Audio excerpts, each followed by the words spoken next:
ठीक है बेटा, कर लू। नहीं भैया, बात करते हैं फ्लूइड की। तो फ्लूइड किसे कहते हैं? करण आगे आ जाओ, तू भी आगे आ जा बेटा, पढ़ाई। बेटा कोई बात नहीं, मेरे को नहीं, प्लीज है, आ जा। कुंडी आ जा, कुंडी मेरे साथ नहीं बैठ सकता तू।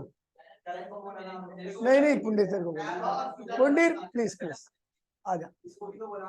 अरे वो तो पढ़ने वाला नहीं, आ जा।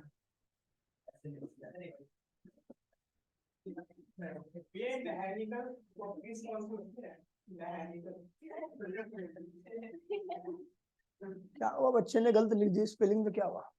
देखिए देखिए भैया, ओए, तो मैकेनिकल प्रॉपर्टीज ऑफ फ्लूइड, ठीक है भैया। फ्लूइड क्या होता है? वो सब्सटेंस जो फ्लो कर सके, लिक्विड और सॉलिड, लिक्विड और गैस दोनों क्या होते हैं? फ्लूइड होते हैं। इंपॉर्टेंट कैरेक्टरिस्टिक्स ऑफ फ्लूइड, कुछ बातें हैं जो फ्लूइड के बारे में आपको जाननी है। जैसे भैया फ्लूइड के मॉलिक्यूल्स जो होते हैं क्या होते हैं भैया? ठीक है भैया, रैंडम होते हैं। क्या होते हैं? रैंडम होते हैं। और a fluid cannot withstand with the tangential force। अगर आप फ्लूइड के ऊपर टेंजेंशियल, जैसे आप सॉलिड के ऊपर लगाते हो तो सॉलिड के अंदर क्या आती है? स्ट्रेन आ जाता है। क्या आता है? लेकिन फ्लूइड के अंदर स्ट्रेन नहीं आता, वो क्या करता है? फ्लो कर जाता है स्ट्रेन लगाने पे। Flow when the tangential force applied. ठीक है भैया। अ fluid has a definite shape and लिखा है, अ फ्लूइड हैज नो, हाँ मतलब अपनी अपनी कोई डेफिनेट शेप और साइज नहीं होती। ठीक है भैया। और जिसकी अपनी शेप और साइज नहीं होती तो उसकी मॉडुलस ऑफ रिजिडिटी क्या होती है? जीरो होती है। क्या होती है? A fluid can not exert a force, can exert, a fluid can exert a force in the direction perpendicular to the wall of container. कह रहा है भैया जिस कंटेनर के अंदर फ्लूइड रखा आता है उसकी वॉल के हमेशा कैसे फोर्स लगाता है? वो परपेंडिकुलर। कैसा लगाता है? परपेंडिकुलर फोर्स लगाता है। ठीक है भैया। डिफरेंस बिटवीन फ्लूइड और सॉलिड एंड लिक्विड और गैस के बीच में क्या डिफरेंस है? ठीक है। तो भैया क्या है कि जो आपका लिक्विड होता है उसका वॉल्यूम तो कांस्टेंट होता है। ठीक है भैया। और वो लेस रैंडम होता है। क्या होता है? जो लिक्विड होता है उसका वॉल्यूम कांस्टेंट होता है, लेस रैंडम होता है। लेकिन जो गैस होती है उसका वॉल्यूम वेरिएबल होता है और वो मोर रैंडम होता है। ठीक है भैया। फ्लूइड स्टैटिक, ये फिजिक्स की एक ब्रांच है जिसमें हम फ्लूइड से रिलेटेड सारी चीजों को पढ़ेंगे। लेकिन हर कंडीशन में फ्लूइड क्या होना चाहिए? आपका रेस्ट में होना चाहिए। एग्जाम्पल है भैया फ्लूइड स्टैटिक। ठीक है भैया। हाँ, हाइड्रोस्टैटिक प्रेशर, सरफेस टेंशन और टेरिसली इफ्लक्स, बहुत सारे हैं। ठीक है, अभी इतने ही। उसके बाद है भैया हाइड्रोडायनेमिक। तो हाइड्रोडायनेमिक क्या है भैया? फ्लूइड की एक ब्रांच है, फ्लूइड है ना। हाँ, मैकेनिकल प्रॉपर्टीज ऑफ फ्लूइड की एक ब्रांच होती है जिसमें हम फ्लूइड से रिलेटेड सारे फिनोमिना को पढ़ेंगे जिसमें फ्लूइड क्या है भैया? आपका मोशन में। ठीक है। एग्जांपल के तौर पर यहाँ पर पढ़ेंगे विस्कोसिटी, बर्नौली थ्योरम और वेंचुरी मीटर। ठीक है भैया। थ्रस्ट क्या होता है? थ्रस्ट होता है लिक्विड जिस कंटेनर के अंदर रखा जाता है उस कंटेनर के परपेंडिकुलरली लिक्विड क्या करता है? फोर्स लगाता है। कुल फोर्स को हम क्या कहते हैं भैया? थ्रस्ट कहते हैं। एसआई यूनिट क्या होती है इसकी? न्यूटन होती है। ठीक है, आगे बढ़ते हैं। ठीक है, ठीक है। ये आपको शो करना है कि जो थ्रस्ट होता है वो हमेशा कंटेनर की वॉल के क्या लगता है? परपेंडिकुलर लगता है। इसको प्रूफ करने के लिए हमने एक,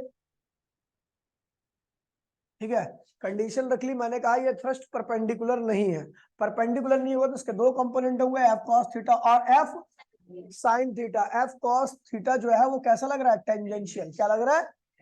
और एफ साइन थीटा कैसा लग रहा है? परपेंडिकुलर। तो मैं कह रहा हूं अगर ये टेंजेंशियल फोर्स लगता है तो टेंजेंशियल फोर्स की वजह से लिक्विड स्टार्ट फ्लोइंग। कैसा होता है भैया? लिक्विड फ्लो करना स्टार्ट कर देता है। लेकिन हम जानते हैं कंटेनर के अंदर रखा कोई लिक्विड कभी फ्लो नहीं करता। इसका मतलब लिक्विड क्या होना चाहिए? रेस्ट में होता है। क्या होता है? यानी एफ कॉस थीटा क्या होगा? जीरो। एफ कॉस थीटा बराबर में, और कॉस थीटा जीरो जब होता है जब कॉस थीटा की वैल्यू क्या है? 90 डिग्री हो, यानी थीटा क्या होता है? 90 डिग्री। खत्म हो गया, आगे बढ़े। ठीक है। उसके बाद ये हो गया आपका प्रेशर। प्रेशर क्या होता है? तो फोर्स पर यूनिट एरिया या 1 मीटर स्क्वायर पे लगने वाले फोर्स को हम क्या कहते हैं भैया? प्रेशर कहते हैं। क्या कहते हैं? ये ए मीटर स्क्वायर इसका एरिया है, फोर्स इसके ऊपर क्या लग रहा है? एफ लग रहा है, एफ न्यूटन। तो मैंने कहा ए मीटर स्क्वायर के ऊपर कितना फोर्स लग रहा है? एफ। तो 1 मीटर स्क्वायर पे क्या लगेगा? एफ अपॉन में ए। तो यही क्या कहलाता है? प्रेशर। एक यूनिट एरिया पे लगने वाले फोर्स को हम pressure. Scalar quantity SI unit क्या होती है? पास्कल। सीजीएस यूनिट होती है डायन पर सेंटीमीटर। ठीक है, आगे बढ़ो। Measurement of hydrostatic pressure, hydrostatic pressure का मेजरमेंट कैसे किया जाए? तो बड़ा सिंपल सा एक apparatus होता है ना, ये पिस्टन होता है, ठीक है, और ये अंदर क्या होती है कि स्प्रिंग होती है, और स्प्रिंग का कांस्टेंट क्या है, के। तो जैसे ही हम इसको कंटेनर को पानी के अंदर लगाते हैं तो पानी के मॉलिक्यूल्स कंटेनर की सरफेस पे टकराते हैं और इसको क्या करते हैं, कंप्रेस कर देते हैं। कितना कंप्रेस हुआ, x। क्या हुआ, तो स्प्रिंग के ऊपर इस x कंप्रेशन की वजह से फोर्स क्रिएट होता है, वो होता है F इक्वल्स टू में kx। क्या होता है, ये क्या है, स्प्रिंग कांस्टेंट x के इस फोर्स की वजह से कंप्रेशन। ठीक है भैया, तो फोर्स पता लग गया, इसका एरिया अपने को गिवन है, प्रेशर क्या होता है, फोर्स अपॉन में एरिया, हमने निकाल लिया पूरा का पूरा, कोई दिक्कत तो नहीं है। आगे बढ़ते हैं भैया, ठीक है, ठीक है।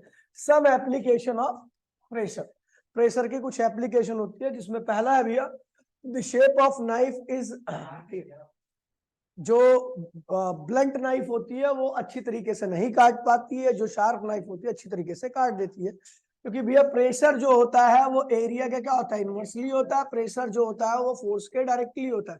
ब्लंट नाइफ के केस में एरिया कम हो जाता है, इसलिए आपको फोर्स ज्यादा लगाना पड़ता है प्रेशर ज्यादा करने के लिए, काटने के लिए, है ना। और अगर शार्प नाइफ की बात हो तो उसका एरिया क्या होता है, काटने वाला कम होता है, इसलिए आपको कम फोर्स में ही उतना प्रेशर मिल जाता है।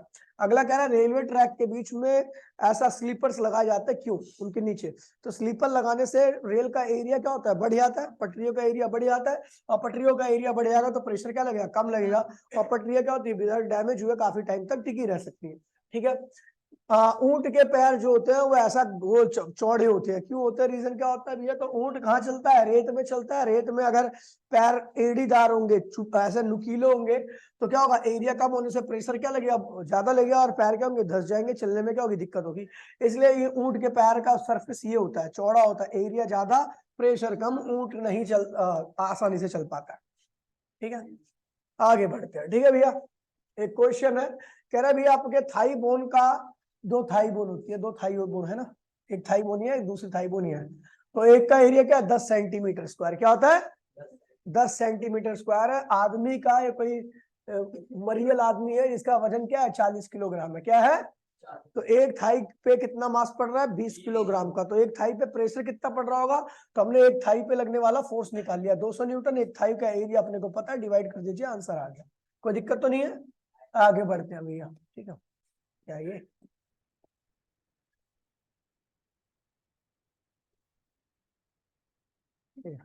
Part number second, density. Density क्या है भैया, ये तीसरी क्लास का, मेरे ख्याल से तीसरी क्लास में, नहीं दूसरी क्लास में था, दूसरी क्लास में था, एक क्लास का खत्म हो गया। ठीक है, डेंसिटी क्या होता है भैया, तो डेंसिटी होता है मास per unit volume. 1 metre cube का जो मास होता है उसी को हम क्या कहते हैं भैया, डेंसिटी कहते हैं, रो से रिप्रेजेंट करते हैं इसे। एक बॉडी है जिसका मास m है, उसका वॉल्यूम क्या, v मीटर क्यूब है, तो v मीटर क्यूब का मास क्या है, m kg, तो 1 मीटर का मास क्या होगा, m अपॉन में v, तो यही क्या कहलाएगी, density. Scalar quantity, SI unit क्या होती है, मास अपॉन में वॉल्यूम है, तो kg पर मीटर क्यूब होती है। डायमेंशन क्या होगा, ml की पावर -3। ठीक है, density of substance, pure water की आप ध्यान रखना, 10 की पावर क्या होती है, 3 होती है। आपके जो सॉल्टी वाटर होता है उसकी क्या होती है, 30 किलोग्राम क्या होती है, ज्यादा होती है। मरकरी की सबसे ज्यादा डेंसिटी है, जिसको जिस चीजों का हम इस्तेमाल करते हैं उनमें। डेंसिटी ऑफ ब्लड क्या होता है, 60 किलोग्राम आपका प्योर वाटर से क्या होता है, ज्यादा होता है। और डेंसिटी ऑफ, नीचे पता नहीं क्या लिखा हुआ है, ठीक है, समझ गए। डेंसिटी ऑफ स्पेस बहुत कम होता है, ना के बराबर डेंसिटी है, तो जीरो डेंसिटी है। ठीक है भैया, अब बात करते हैं भैया रिलेटिव डेंसिटी। रिलेटिव डेंसिटी क्या होता है, डेंसिटी ऑफ किसी भी substance divide by density of water at 4 degree centigrade. Pure water की डेंसिटी से अगर आप किसी भी सब्सटेंस की डेंसिटी को 4 डिग्री सेंटीग्रेड पर डिवाइड कर देते हो तो क्या आता है भैया, रिलेटिव डेंसिटी। क्या होता है, ऊपर भी डेंसिटी नीचे भी डेंसिटी, इसलिए डेंसिटी की यूनिट क्या होगी, कैंसिल हो जाएगी, no SI unit of relative density. ठीक है भैया, आगे बढ़ते हैं, चलो ये हो गया आपका। ठीक है, अच्छा, रिलेटिव डेंसिटी इंडिकेट क्या करती है, तो मैं बता रहा हूं, अगर किसी चीज की रिलेटिव डेंसिटी 2 आई है तो इसका मतलब वो चीज पानी से 2 गुना ज्यादा भारी है। अगर किसी की रिलेटिव डेंसिटी 10 आई है तो इसका मतलब वो चीज पानी से 10 गुना ज्यादा भारी है। ऐसा no SI unit, no dimension formula, ये यहाँ पर लिखा हुआ है भी है मैंने अपनी भाषा में, कि कोई सब्सटेंस प्योर वाटर के मुकाबले कितना भारी है उसकी रिलेटिव डेंसिटी से पता लगता है। समझ गए, आगे बढ़ते हैं। ठीक, अब आते भैया पास्कल लॉ। पास्कल लॉ कहता है यदि मैं किसी भी कंटेनर के अंदर, एनक्लोज कंटेनर के अंदर, किसके अंदर, जिसके अंदर कहीं पे आने मतलब सुराख ना हो, वहां पर किसी प्रकार का प्रेशर का यदि आप चेंज करते हो तो वो चेंज पूरे कंटेनर के अंदर यूनिफॉर्मली क्या होगा, फैल जाएगा। बढ़ाओगे तो बढ़ जाएगा, घटाओगे तो घट जाएगा। समझ गए? यही है pascal law, proof of pascal law. देखिए बड़ा सिंपल सा है, ठीक है।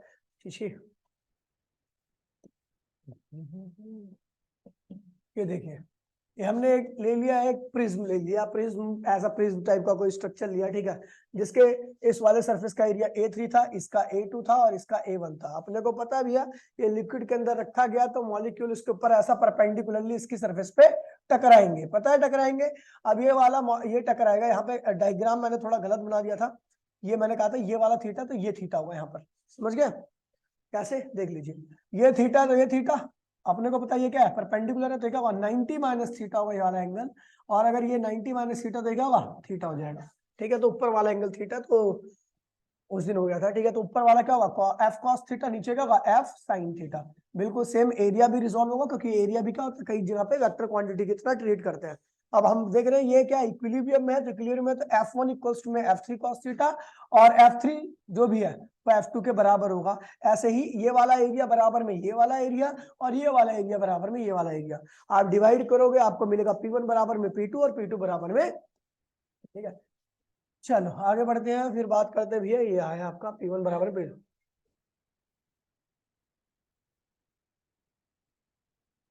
तुम दोनों एक कलर की मैंने चप्पल पहन रखी है और इसी चप्पल से मारूंगा दोनों को, नॉनसेंस कहीं के।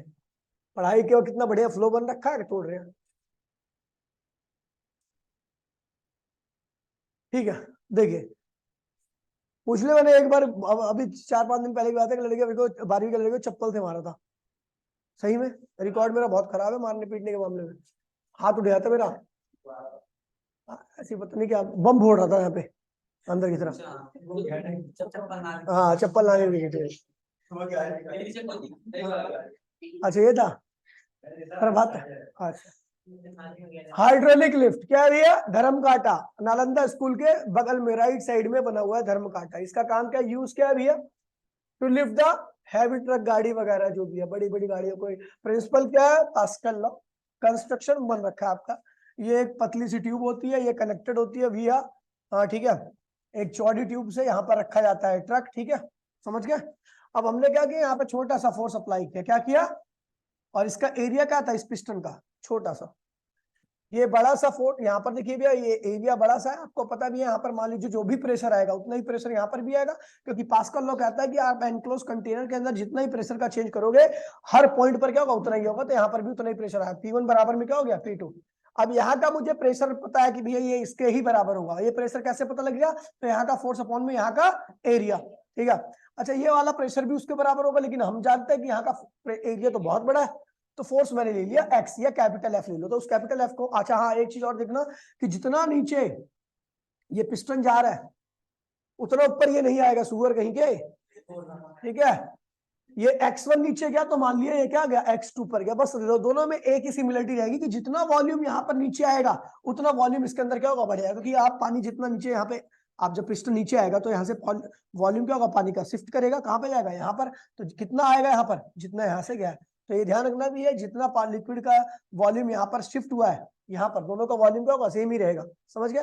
तो बस यही चीज को देखते हुए हम पूरा का पूरा कर देंगे डेरिवेशन। कुछ भी नहीं है डेरिवेशन, टुच्चा सा टॉपिक है, ना के बराबर आने की संभावना है, लेकिन क्वेश्चन इसके बहुत ज्यादा आते हैं। तो पास्कल कहता है भैया कि जो पहले पिस्टन पे मैंने प्रेशर का चेंज किया, कितना किया, P1, दूसरे पे भी क्या होगा, उतना ही होगा। पहले पे कितना है प्रेशर का चेंज, फोर्स अपॉन में छोटा, फोर्स अपॉन में छोटा एरिया, और बड़े वाले में कहते हैं बड़ा फोर्स अपॉन में बड़ा एरिया। तो बड़ा फोर्स निकाल सकते हो आप इस तरह से, बड़े गंदे तरीके से निकाल रखा है इस लड़की ने, ठीक है। आगे बढ़ते हैं, तो यहाँ पे हम देखेंगे, सीखेंगे कि जिस एंड का एरिया बहुत ज्यादा होता है उस एंड पर फोर्स भी क्या होता है, बहुत ज्यादा होता है। जिस एंड का एरिया कम होता है वहां का फोर्स भी क्या होता है, कम होता है, ठीक है। अच्छा यहाँ पर एक चीज और, यहाँ पर मैंने एक एग्जांपल दिया आपको, ठीक है। मान लीजिए हम कितने फोर्स का इस्तेमाल कर रहे हैं, 100 न्यूटन फोर्स का इस्तेमाल कर रहे हैं 1 मीटर छोटे वाले एरिया पर। दूसरे वाले का एरिया जहां पर गाड़ी खड़ी है उसका एरिया क्या है, 1 मीटर स्क्वायर। तो वहां पर कितना फोर्स आएगा, 10 की पावर 5 न्यूटन, मतलब 5 लाख न्यूटन फोर्स क्रिएट होगा। आपने कितना फोर्स लगाया था, 100 न्यूटन, लेकिन उस छोटे से फोर्स की वजह से जो दूसरे एंड पर फोर्स क्रिएट हुआ कितना हुआ, 5 लाख न्यूटन। और ये 5 लाख, हाँ 1 लाख हो गया, कोई बात नहीं, हाँ 1 लाख ही तो होगा, ठीक है। अच्छा ये बोल रहे हैं कि जितना छोटे वाले एंड पर वॉल्यूम का चेंज होगा उतना ही क्या होगा, बड़े वाले एंड पर वॉल्यूम का चेंज होगा। छोटे वाले का वॉल्यूम एरिया क्या है, वॉल्यूम क्या होता है, एरिया इंटू में लेंथ होता है ना। तो छोटे वाले का एरिया कितना है, स्मॉल है, उसकी लेंथ कितनी शिफ्ट हुई है नीचे, x1। तो बड़ी वाले का एरिया कितना है, a, और उसकी लेंथ कितनी शिफ्ट हुई है, x2। दोनों आपस में बराबर होंगे, एक अननोन वैल्यू को निकालने के लिए पूछ सकता है यहाँ पर। ठीक है, अच्छा देखिए यहाँ पर क्वेश्चन में बिल्कुल सेम यही क्वेश्चन दे रखा है, इसी के ऊपर बेस्ड है। ठीक है, कह रहा भैया एक कार है, ठीक है, कार लिफ्ट लिफ्ट का जो भी है, ठीक है, कंप्रेस्ड, आपको उसके अंदर एयर भरी पड़ी है, ठीक है, अ फोर्स F1 वंस, क्या लिखा है सही में, इसकी राइटिंग तो कुछ ज्यादा ही अच्छी है, नहीं राइटिंग ठीक है लेकिन गलत लिख देती है। ठीक है, हाँ लड़की क्या है, लड़का होता तो 4 गाली सुन नहीं लेता तब तक। नहीं नहीं ऐसे नहीं, ऐसे नहीं, तो पीडीएफ में होना चाहिए ना, वरना फिर आपको दिखेगा नहीं। ये अगर मैं देखो, इस बोर्ड को मैंने इसीलिए लिया, 2 लाख रुपए इसीलिए लगा इसमें, नहीं नहीं रिवीजन के लिए, ताकि इसमें रिवीजन में बहुत जल्दी रिवीजन होता है। यहाँ पर अगर मैं 1 घंटा बैठ जाऊँ ना तो ये पूरा फ्लूइड पूरा का पूरा खत्म हो जाएगा। ठीक है, और अगर मैं ऐसे फ्लूइड कराऊं ना रिटर्न में, तो फिर ये 4 दिन में नहीं खत्म होगा रिवीजन में। ठीक है, तो ऐसा होता है, इसलिए मैंने इसमें पैसे लगाए। ठीक है, खैर चलो कोई नहीं। क्या तो कह रहे, देखिए भैया, तो कह रहे भैया देखिए, देखिए अभी ऐसा बोल रहा है कि कार का वजन कितना है, सुन लीजिए, कार बड़े वाले पिस्टन पर खड़ी हुई है जिसका वजन क्या है, मास 1350 किलोग्राम है, क्या है, तो वेट निकालने के लिए 10 से मल्टीप्लाई कर दो। तो कार इतना छोटे बड़े वाले पिस्टन में फोर्स लगा रही है, मुझे पता है कार का जो फोर्स होगा वही छोटे वाले पिस्टन पे प्रेशर क्रिएट करेगा, दोनों का प्रेशर क्या होगा, सेम रहेगा। तो प्रेशर है छोटे वाला पिस्टन बराबर प्रेशर है बड़े वाला पिस्टन, प्रेशर है छोटे वाला पिस्टन का फोर्स क्या होगा, छोटा, एरिया अपने को दे रखा है, बड़े वाले का फोर्स पता ही है कार की वजह से, एरिया अपने को पता ही है। ऐसा सॉल्व करोगे इसको, छोटे वाले पे जो कार की वजह से फोर्स क्रिएट हो रहा है वो आ जाएगा, कोई दिक्कत तो नहीं है। ठीक है, आगे बढ़ते। उसके बाद कह रहे भैया देखिए ये वाला क्वेश्चन ज्यादा इंपॉर्टेंट है। ठीक है भैया, यहाँ पर 2 सुई है, सुई, ठीक है, एक सुई के ऊपर देखिए यहाँ पे लिखा हुआ है 2 सिरिंज। ठीक है, दोनों रबड़ से एक दूसरे से क्या कनेक्टेड है। ठीक है, पिस्टन ए का जो डायमीटर है वो 1 सेंटीमीटर है, पिस्टन बी का जो डायमीटर है वो क्या है 3 सेंटीमीटर। छोटे वाले पिस्टन पे इतना फोर्स लगाएगा तो बड़े वाले पिस्टन पे कितना फोर्स आएगा, हम जानते हैं जितना प्रेशर यहाँ पे क्रिएट होगा उतने प्रेशर यहाँ पर भी आना है। तो फोर्स एट स्मॉलर एट उसमें फोर्स एट लार्जर है ना, फोर्स एट स्मॉलर कितना, स्मॉलर पे कितना फोर्स लगाया मैंने 10 न्यूटन का, एरिया उसका क्या होगा पाई, डायमीटर दे रखा ना, डायमीटर का आधा कर दोगे तो क्या होगा, रेडियस आ जाएगा।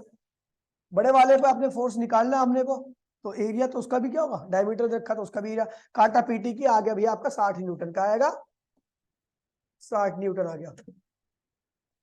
ठीक है, 90 न्यूटन सॉरी, क्या आ गया, मतलब 10 न्यूटन फोर्स ने कितना फोर्स क्रिएट किया बड़े वाले पे, 90 न्यूटन का फोर्स क्रिएट किया। उसके बाद कह रहे हैं भैया यदि ये पिस्टन कितना चलता है 6 सेंटीमीटर, छोटे वाले पिस्टन स्मॉलर वाला पिस्टन कितना चलता है भैया, तो बड़ा वाला पिस्टन कितना जाएगा।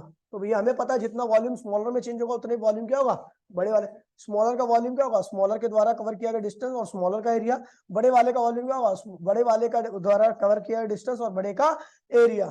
ठीक है भैया, छोटे वाले का अपने को पता 6 सेंटीमीटर चला है। ठीक है, एरिया क्या होगा पाई है ना, डायमीटर का जो भी स्क्वायर है, बड़े वाले का डिस्टेंस निकालना है हमें, एरिया ये रहा पाई काटा पीटी की, तो भैया क्या आ गया 2.3 सेंटीमीटर, कोई दिक्कत तो नहीं है। चलो आगे बढ़ते हैं, 2.3 सेंटीमीटर समझ गया भैया, यानी बड़ा वाला जब 6 सेंटीमीटर चलेगा तो सॉरी छोटा वाला पिस्टन जब 6 सेंटीमीटर चलेगा तो बड़ा वाला इतना चलेगा। उसके बाद आ भैया हाइड्रोलिक लिफ्ट। ठीक है भैया, हाइड्रोलिक ब्रेक, ये भी बड़ा सिंपल सा फंडा है इसका, ज्यादा दिमाग लगाने की आवश्यकता नहीं है, ध्यान दीजिए एक बार आपको समझ में आ जाएगा। ये अभी आपका एक क्या है सिलेंडर है, ठीक है, सिलेंडर है, इसे जो भी कहो, ठीक है, नॉर्मली सिलेंडर है, इसके अंदर भरा पड़ा ब्रेक ऑयल, क्या भरा पड़ा है, और ब्रेक ऑयल जो होता है बहुत हल्का लिक्विड होता है और नॉन विस्कस होता है और इनकम्प्रेसिबल होता है, मतलब आइडियल फ्लूइड जैसा होता है ये।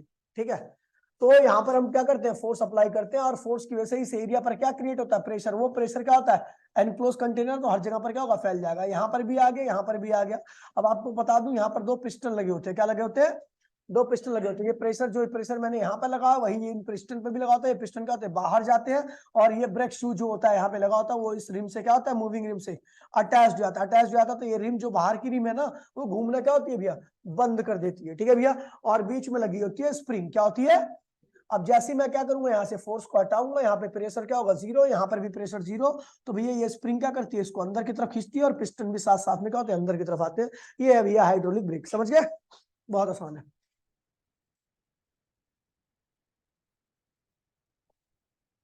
ये भैया pressure exerted by liquid column. Liquid column के द्वारा प्रेशर एक्सर्ट जो किया जाता है लिक्विड के द्वारा, उसके बेस पर, वो प्रेशर की बात हो रही है। वो काफी इंपॉर्टेंट फॉर्मूला है।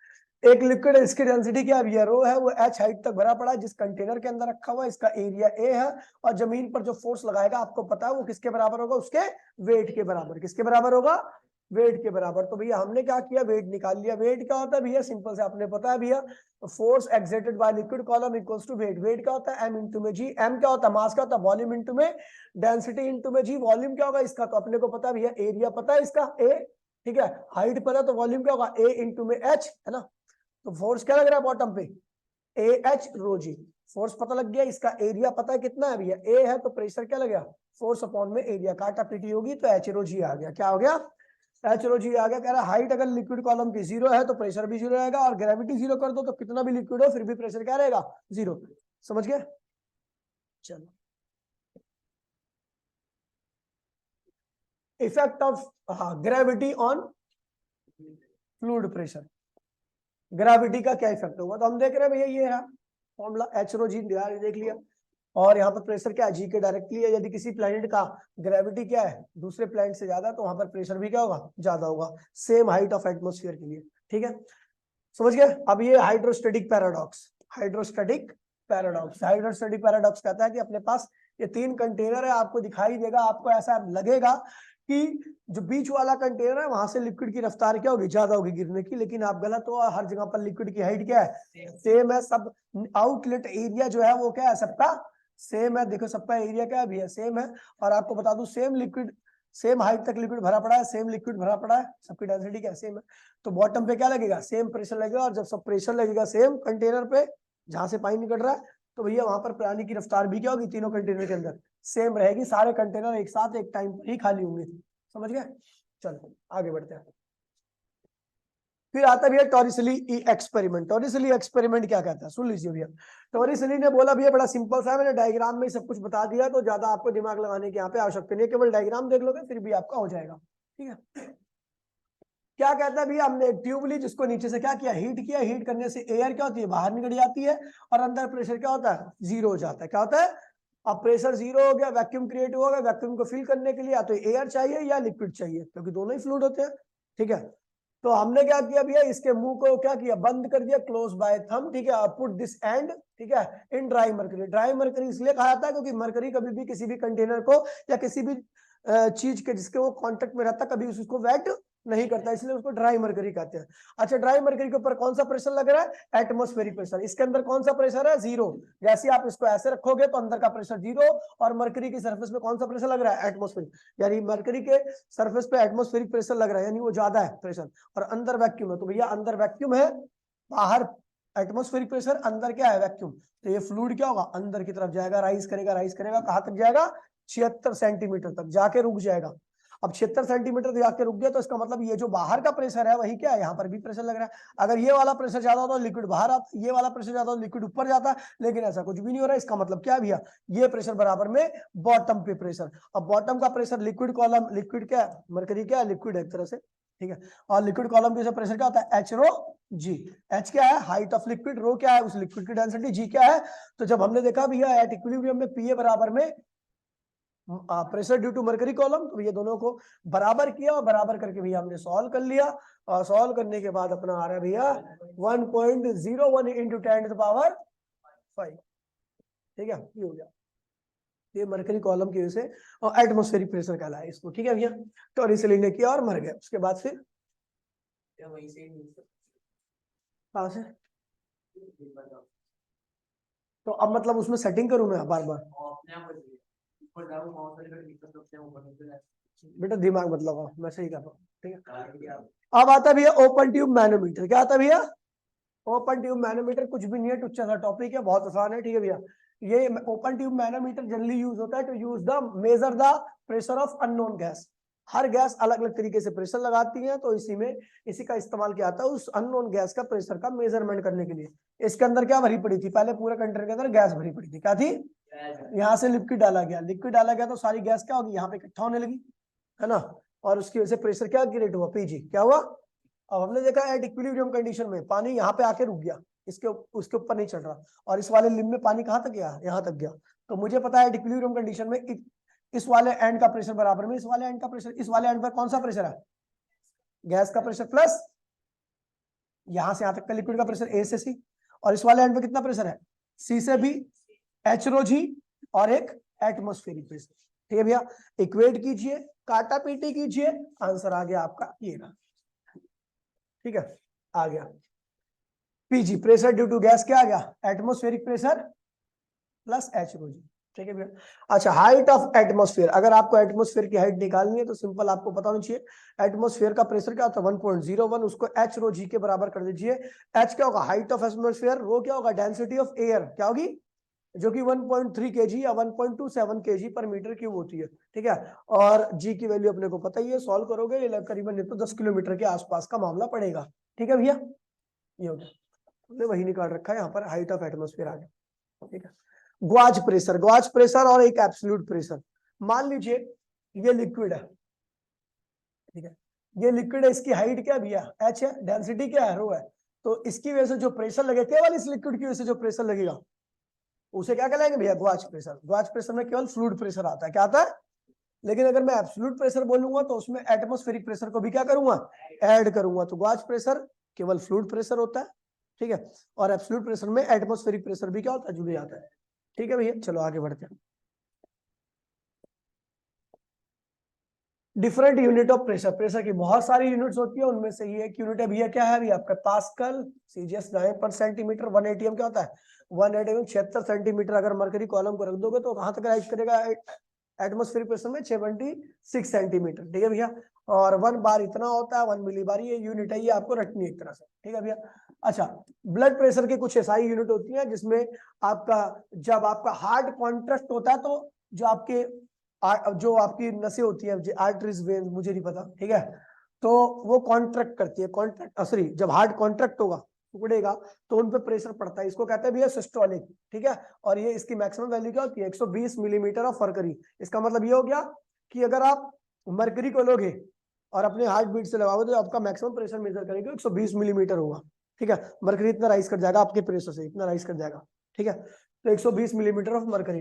और जब आपका हार्ट पूरा एक्सपेंड करता है तो उसके अंदर सारा ब्लड आता है और वेन्स पे दबाव क्या होता है? कम पड़ता है, इसे कहते हैं डिस्टोलिक प्रेशर। ठीक है भैया, इसमें आपका मरकरी मात्र 80 मिलीमीटर ही राइज कर पाता है। समझ गए भैया? फिर आते हैं भैया,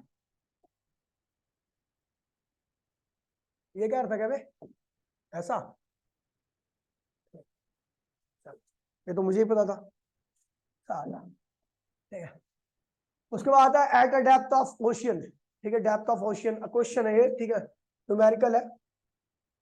अगर मैं बात करूं तो ओशियन की डेप्थ कितनी है? ठीक है, ठीक है, और आपको निकालना है एब्सोल्यूट प्रेशर। क्या निकालना है? एब्सोल्यूट प्रेशर में क्या करूंगा? H rho G plus P ए।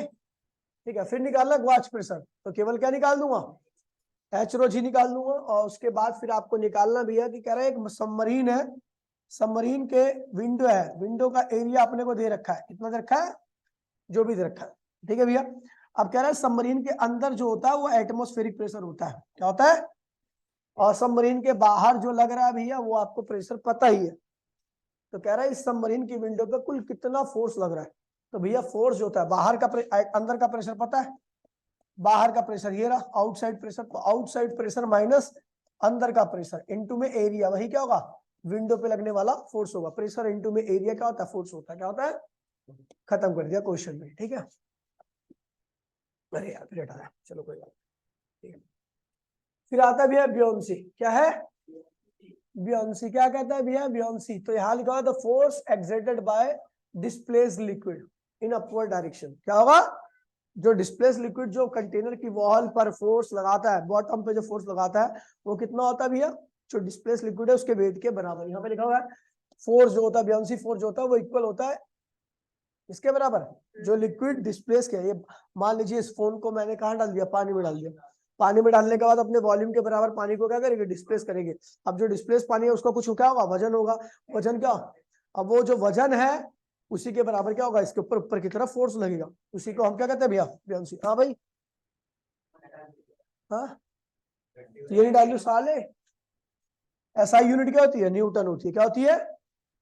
Archimedes principal. ठीक है भैया, आर्किमिडीज प्रिंसिपल में कहानी सुनाई थी मैंने, बड़ी प्यारी कहानी थी, लेकिन वो कहानी अब मैं नहीं सुना रहा। आर्किमिडीज ने कहा भैया कि बॉडी जितना अपने वॉल्यूम के बराबर जो डिस्प्लेस करती है पानी, समझ गए? ब्याउंसी कितना होता है, वही ब्याउंसी के बारे में बताया। तो buoyancy equals to weight of the water displace by the body. Body जितने वाटर को या जितने लिक्विड को डिस्प्लेस करती है उसी के वेट के बराबर ऊपर क्या लगता है भैया? ब्याउंसी लगती है। क्या लगती है? ब्याउंसी। ये आउट ऑफ सिलेबस है इसलिए मैं इसको रिवीजन में नहीं करा रहा, ये पूरा ही आउट ऑफ सिलेबस है। ठीक है, लॉ ऑफ फ्लोटेशन वगैरह सब आउट ऑफ सिलेबस है, लेकिन मैं करा ले रहा हूँ क्योंकि मैं अच्छा हूँ। ठीक है, अभी नहीं करा, लेकिन कोहेसिव एंड एडहेसिव फोर्स क्या रहा है? कोहेसिव फोर्स क्या होता है? तो भैया सेम मॉलिक्यूल्स के बीच में लगने वाले फोर्स को हम क्या कहते हैं भैया? Cohesive force. ठीक है भैया, सॉलिड की डेफिनेट शेप कोहेसिव फोर्स की वजह से होती है। ठीक है भैया, और ठीक है भैया समझ गया? कुर्सी जो अपनी शेप में है वो किसकी वजह से है? कोहेसिव वजह से। एडहेसिव फोर्स क्या होता है? डिफरेंट मॉलिक्यूल्स के बीच में लगने वाले फोर्स को हम क्या कहते हैं भैया? एडहेसिव फोर्स कहते हैं। ठीक है, एग्जांपल में water weights the wall, water wall के मॉलिक्यूल्स को जो फोर्स लग रहा है उसे क्या कहेंगे भैया? एडहेसिव कहेंगे। ठीक है भैया, समझ गया? मॉलिक्यूलर रेंज, फिर मैंने बताया था मॉलिक्यूलर रेंज क्या होती है। तो मॉलिक्यूल्स के आसपास का वो क्षेत्र जहां तक के मॉलिक्यूल्स को वो क्या करे? अपनी तरफ खींच पाए, उसे हम क्या कहते हैं भैया? मॉलिक्यूलर रेंज कहते हैं, जिसकी वैल्यू 10 की पावर 9 मीटर यानी 1 नैनोमीटर के आसपास होती है। फिर आता है भैया स्फीयर ऑफ इन्फ्लुएंस। क्या होता है? एक मॉलिक्यूल्स की रेंज का एक स्फीयर बनता है, जहां तक के उसके अंदर आने वाले सारे मॉलिक्यूल्स को अपने तरफ खींच सकता है, उसी को हम क्या कहते हैं भैया? Sphere of influence. उसके अपर साइड को अपर हाफ कहते हैं, नीचे वाली साइड को लोअर हाफ कहते हैं। ठीक है भैया, और जो स्फीयर ऑफ इन्फ्लुएंस का जो डायमीटर होता है वो ट्वाइस ऑफ रेंज होता है, रेंज का डबल होता है। ठीक है, रेंज एक साइड होती है ना, तो उसका स्फीयर ऑफ इन्फ्लुएंस तो पीछे भी होगा ना, तो डबल हो गया। ठीक है, और उसके बाद सरफेस टेंशन क्या होता है? तो लिक्विड की एक प्रॉपर्टी होती है जिसके द्वारा ये अपने सरफेस एरिया को हमेशा कम करने का प्रयास करती है, इसी को हम क्या कहते हैं भैया? सरफेस टेंशन कहते हैं। It is the ratio of force upon में लेंथ। क्या होता है? फोर्स अपॉन में length, force of surface tension. ठीक है भैया, क्या जरूरत है? जरूरत होती तो बोलता ना, देखा ना मैंने अपने आगे से। रैप्ट मार इसके, बहस कर रहा है बीच में, बार रहने दे, ज्यादा तिरली बस इतना ही। सर बाद में सर फाड़ दियो अगर इस बार बोले तो। सरफेस फिल्म का काम नहीं था इसलिए मैंने नहीं बताया। ठीक है, चलो पढ़ लेना आप। ठीक है, अब कह रहे भैया एक हमने क्या किया? सरफेस अगर टेंशन का फॉर्मूला निकालना है हमें, ठीक है, तो ये ऑब्जर्वेशन बेस्ड है। ऑब्जर्वेशन बेस्ड का मतलब हो गया कि भैया हमने क्या किया? एक फिल्म बनाई। क्या बनाई? फिल्म बनाई। ठीक है भैया, और फिल्म ऐसा फिल्म बनी, सरफेस फिल्म यार, सरफेस, चलो बताया तो सरफेस फिल्म क्या होता है? तो टॉप की लेयर को हम क्या कहते हैं भैया? सरफेस फिल्म कहते हैं। और सरफेस फिल्म की थिकनेस वही होती है जो स्फीयर ऑफ इन्फ्लुएंस की थिकनेस होती है, साइज होता है। थिकनेस ऑफ सरफेस फिल्म जैसे मलाई जमती है दूध के ऊपर, ठीक है, उस तरीके से। ठीक है, तो अभी हम देखेंगे भैया, अभी यह तो आपको रटना ही है एक तरह से, आगे आपको मैंने बताया था, समझ में आएगा। खैर आपको पता ही होगा कि जो ये फोर्स ऑफ सरफेस टेंशन होता है वो इस बात के डायरेक्टली होता है कि लंबाई कितनी ले रहे हो आप, कितनी लेंथ ले रहे हो। ज्यादा बड़ी लेंथ लोगे तो उसके ऊपर फोर्स भी क्या लगेगा? ज्यादा लगेगा, कम लगेगा। ये डायरेक्टली प्रोपोर्शनल कर दिया उसके बाद, और उसके बाद यहाँ से आपका एक फॉर्मूला आता है, आप प्रोपोर्शनलिटी साइन को हटाने के लिए कांस्टेंट का इस्तेमाल करते हो, जिसको हम क्या कहते हैं भैया? Surface tension. क्या कहते हैं? सरफेस टेंशन फोर्स अपॉन में लेंथ हो जाता है। एसआई यूनिट क्या होती है? Newton metre. डिफरेंट सब्सटेंस के लिए क्या होती है? डिफरेंट होती है। स्केलर क्वांटिटी होती है, डायमेंशन mlt -2 होता है। समझ गया भाई? अच्छा, मॉलिक्यूलर थ्योरी अब यहाँ पे आपको समझ में आ जाएगा। ठीक है, सारी कुछ कि भैया ये फोर्स एल का क्या है, डायरेक्टली क्यों है। देखिए बड़ा सिंपल सा, ठीक है। अब देखिए molecular theory of surface tension, हमने 3 मॉलिक्यूल्स को लिया था। एक मॉलिक्यूल क्या था भैया? बॉटम पे था एकदम वेल। और एक बात ध्यान में, सरफेस टेंशन हमेशा फ्री सरफेस में लगता है। फ्री सरफेस में बोल तो वो सरफेस जो एयर के कांटेक्ट में, तो ये सब ये जो ये यहाँ की सरफेस है ना, वहां पर नहीं लगने वाला सरफेस टेंशन, क्योंकि एयर के कांटेक्ट में। हाँ समझ गया, टॉप वाली लेयर पे लिखना सरफेस टेंशन। समझ गया? ठीक है, अब देखिए तो कह रहा है एक मॉलिक्यूल है ए जो वेल इनसाइड है, तो इसका अपर हाफ और लोअर हाफ क्या है, दोनों मॉलिक्यूल से भरा पड़ा है। तो जितना ऊपर फोर्स लग रहा है उतना नीचे लग रहा है, इसके ऊपर नेट फोर्स क्या लग रहा है, जीरो। नेट फोर्स जीरो है तो इसकी एनर्जी भी क्या होगी, जीरो होगी, और इसकी स्टेबिलिटी क्या होगी, मैक्सिमम होगी।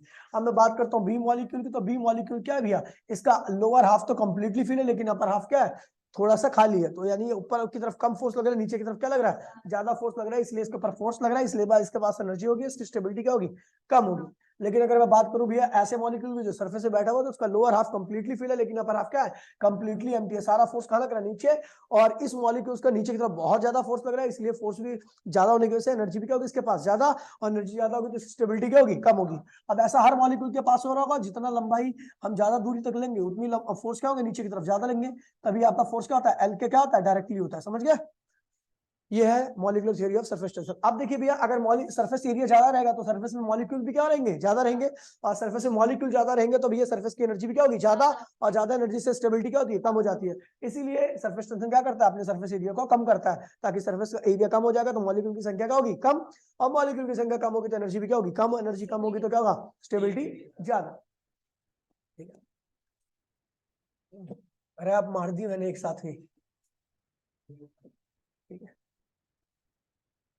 ये देखो कितना प्यारे वर्ड में लिखा हुआ है मैंने, ये इन्हीं चीजों को पढ़ना चाहिए आपको, सब चीज छोड़ दो, केवल इन्हीं पढ़ो। देखो क्या लिखा हुआ है, कितना प्यारा लिखा हुआ मैंने, लिखा हुआ है फ्री सरफेस जो एयर के कांटेक्ट में होती है के मॉलिक्यूल्स एनर्जी सबसे ज्यादा होती है, इसीलिए स्टेबिलिटी सबसे, इसलिए सारे मॉलिक्यूल्स लिक्विड के सरफेस के अंदर की तरफ फोर्स लगाने लगते हैं ताकि खुद को क्या करे भैया, स्टेबल कर सके। ठीक है, और इसी को हम क्या कहते हैं भैया, सरफेस टेंशन कहते हैं। कितना प्यारा लिखा हुआ है, ठीक है, समझ गए, चलो। और इसी की वजह से लिक्विड ड्रॉप स्फेरिकल होती है। स्फेरिकल देखिए गिलास में अब देखो बस, ठीक है भाई, थैंक यू यार, थैंक यू। ये तो सुन नहीं रहा होगा मेरी आवाज, अब इसने अभी 12th की पीडी बनवाई थी ना, रिवीजन करा रहा हूँ 12th का। देखिए भैया 12th का सिलेबस मेरा खत्म हो गया, हाँ, लेकिन फीस सबसे 10,000 रुपये ले ली मैंने। तो देखिए भैया, तो लीजिए करण माँ बाप को धोखा मत दे। ठीक है, अब देखिए बात करता हूँ किस पे था मैं, अपनी तारीफ कर रहा था ना, है, हाँ। देखिए अगर मान लीजिए मैं एक ड्रॉप की बात करता हूँ, ड्रॉप को मैं किसी सरफेस पे रखता हूँ, ऐसा मतलब टेबल पे रख देता हूँ, तो वो स्फेरिकल नहीं रहती, वो फ्लैट रहती है। क्या होती है, क्योंकि एक जगह से जो सरफेस उसकी टेबल वगैरह के कांटेक्ट में होती है वहां पर सरफेस टेंशन नहीं लगता, नहीं लगेगा तो वहां पे सरफेस टेंशन नहीं रहेगा, तो उसकी शेप वहां पे स्फेरिकल या कर्व नहीं रह पाती। इसलिए क्या होता है, जमीन पर रखा पानी उतनी छोटी सी ड्रॉप क्या होती है, फ्लैट रहती है। लेकिन एयर में रख दोगे तो एयर में चारों हर जगह की सरफेस क्या होती है, उसकी फ्री रहती है, हर जगह से क्या लगता है, सरफेस टेंशन, और उसकी शेप कैसी होती है, स्फेरिकल। ठीक है, some phenomena based on the surface tension. तो भैया बहुत सारे एग्जांपल्स लिखवा रखे थे सरफेस टेंशन के ऊपर, है ना बेस्ड। तो इसमें से पहला एग्जांपल है कि जब आप एक नीडल के बहुत छोटी सी नीडल को ऐसा आराम से रख दोगे तो नीडल क्या होगी, जबकि नीडल किसकी होती है, स्टील की होती है। Steel is much much greater than, steel की डेंसिटी क्या होती है, बहुत ज्यादा होती है, किससे, पानी की डेंसिटी से। तो डूब जानी चाहिए, लेकिन नहीं डूबती। रीजन क्या है, क्योंकि वो फिल्म पे टिकी रहती है। उस फिल्म को हम क्या कहते हैं भैया, सरफेस फिल्म। और जब हम उस फिल्म के ऊपर रखते हैं उस नीडल को, तो वेट की वजह से नीचे की तरफ एक फोर्स लगता है, जिसकी वजह से इस पे क्या होता है, खिंचाव लगने लगता है। किस पे, फिल्म पे। किस पे लगता है, ठीक, इस तरीके से खिंचाव लगता है ऐसा करके। अब ये खिंचाव जो है उसे फोर्स ऑफ सरफेस टेंशन कहते हैं। इसके दो कंपोनेंट होते हैं, एक कंपोनेंट क्या हुआ, चलो एक यहाँ पे ये वाला कंपोनेंट, ये वाला component, F cos theta, F cos theta, ये दोनों ने एक दूसरे को क्या किया, कैंसिल कर दिया। लेकिन ये इसका एक कंपोनेंट इधर, इसका एक कंपोनेंट इधर, F sine theta, F sine theta, जो कि क्या करेगा, वेट को बैलेंस कर देगा और नीडल यहीं पर टिकी रहेगी। ठीक है, अच्छा, गर्म खाना ज्यादा स्वादिष्ट लगता है ठंडे खाने के बावजूद। ठीक है, गर्म पानी कपड़े को अच्छे से धुलता है एज कम्पेयर टू ठंडे पानी से। रीजन क्या है, बड़ा सिंपल सा है कि गर्म पानी का जो होता है सरफेस टेंशन क्या होता है, कम रहता है। क्या रहता है, और इसमें एक और कंसेप्ट डाल सकते हो कि गर्म पानी का जो एब्रेसिव नेचर होता है क्या होता है, कम होता है, लेकिन एडहेसिव नेचर क्या होता है, ज्यादा होता है। तो जैसे ही उसको क्या करते हैं भैया, खाने को ठंडे पानी ठंडे गर्म खाने को जैसे हम जीप पे रखते हैं, तो भैया गर्म खाने का कोएसिव नेचर क्या होता है, कम होता है, एडहेसिव नेचर क्या होता है, ज्यादा होता है। इसलिए वो क्या होता है, जीप पर आपका फैल जाता है। जीप पे फैल जाएगा तो स्वाद क्या होगा, भरपूर आएगा। लेकिन जब आप ठंडे खाने की बात करते हैं तो ठंडा खाने का क्या होता है, अच्छे से जीप पर नहीं फैल पाता, नहीं फैलने की वजह से जीप स्वाद बढ़िया से नहीं आता। काल्टे इधर देख, ठीक है, अब देखिए समझ गए। अब बात करते हैं किसकी, आइसक्रीम छोड़ना। आइसक्रीम तो एक्सेप्शनल केस है। आइसक्रीम गर्मी में ज्यादा अच्छी लगती है, ठंड में नहीं। रीजन क्या है कि वो जब मेल्ट होती है ना तो स्वाद आता है। माँ बाप को धोखा ही दे रहा तू। देखिए कह रहा भैया कि ये वाला है, ये वाला बड़ा बढ़िया, वो जिससे भूख के गुब्बारे नहीं फुलाते हो, सोप बबल। तो भैया ऐसा उस पेपर ऐसे ऐसा धागे का दोनों एंड बांध करके ऐसे फेंक दो उसमें, तो इरेगुलर शेप का रहेगा। लेकिन जैसे इसके बीच में छेद कर दोगे तो क्या होगा, एकदम गोल जाएगा। क्या हो जाएगा, रीजन क्या, क्योंकि भैया देखिए जब आप इसको इसको फोड़ोगे तो सरफेस टेंशन क्या करता है, इसको एकदम से हटाने का प्रयास करता है। किसको, फिल्म को, सुअर। और जब फिल्म को हटाने का प्रयास करेगा तो चारों ओर से फोर्स लगाएगा तो क्या होगा, धागे की शेप क्या होगी, ऐसी हो जाएगी। समझ गया, इस तरीके से। हाँ सुअर ही रेगुलर ही है, उसके बाद रेगुलर शेप कर दिया। ये ऐसे ऐसे बच्चे होते हैं जो कई बार ओवर स्मार्ट बनने की कोशिश करते हैं ताकि लोगों का अटेंशन जाए कि अरे ये तो पढ़ता है यार, हम तो इसके बारे में गलत सोचते थे। हम तो गलत सोचते थे यार, सही में यार पढ़ता है यार, ये तो साले तू गधा है। नहीं तू सोचती, तू नहीं सोच रहा था, लेकिन हमें पता लग गया तू यही सोचने वाला था। तेरे अंदर की सोच हमने खत्म कर दी। ठीक है चलो, अब देखिए भैया कह रहा है भैया drops are generally in spherical shape. जो ड्रॉप्स होती है वो स्पेरिकल शेप की होती है। रीजन क्या है भैया, ड्यू टू सरफेस टेंशन। ठीक है, उसके बाद कह रहा है भैया मर्करी ड्रॉपलेट्स स्पेरिकल, लेकिन बड़ी वाली क्या होती है, फ्लैट होती है। स्पेरिकल में देखिए भैया, स्पेरिकल ये छोटी वाली इसलिए स्पेरिकल होती है। पहली बात तो देखिए मर्करी ड्रॉप जमीन पर भी स्पेरिकल ही रहती है। रीजन क्या है, क्योंकि उसका एडहेसिव नेचर बहुत कम होता है, लेकिन पैसिव नेचर क्या होता है, बहुत ज्यादा होता है। इसलिए अपने मॉलिक्यूल के साथ चिपक के रहेगी। ठीक है भैया, और ये कैसी रहेगी, गोल। लेकिन जब बड़ी ड्रॉप की बात करता हूँ तो बड़ी ड्रॉप के केस में ना ग्रेविटी भी अपना इन्फ्लुएंस दिखाती है। बड़ी साइज की बॉडी पर ग्रेविटी क्या लगती है, ज्यादा लगती है, इसलिए इसकी शेप कैसी होती है, फ्लैट। ठीक है, सरफेस एनर्जी क्या होता है,